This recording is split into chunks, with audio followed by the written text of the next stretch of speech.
नमस्कार मैत्रिणींनो. भारतीय संस्कृती शुद्ध प्रतिपदा हा दिवस गुढीपाडवा म्हणून साजरा केला जातो. या दिवशी विजयाचं प्रतीक म्हणून घरच्या अंगणात गुढी उभारली जाते. गुढी उभारण्याच्या मागे काय कारण आहे हे आपण जाणून घेऊया.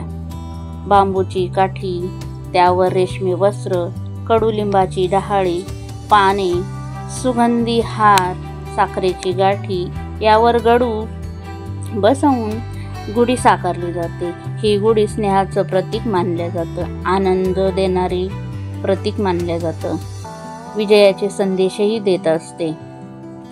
म्हणतात चैत्र शुद्ध प्रतिपदेला प्रभू रामाने वाल्ल्या राक्षसाचा वध केला होता.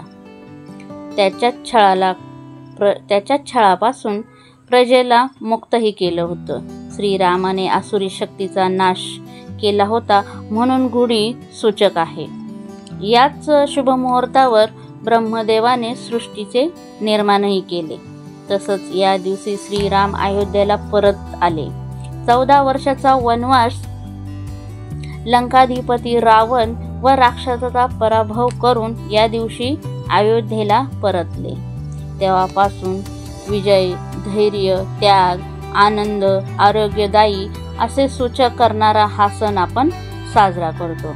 तसेच ग्रंथात सांगितल्याप्रमाणे 3.5 मुहूर्तांपैकी हा एक मुहूर्त आहे. या दिवशी नवीन वस्तू खरेदी करणे, सोने खरेदी करणे शुभ मानले जाते. तसेच नवीन व्यवसायही सुरू करण्यास हा मुहूर्त शुभ मानला जातो.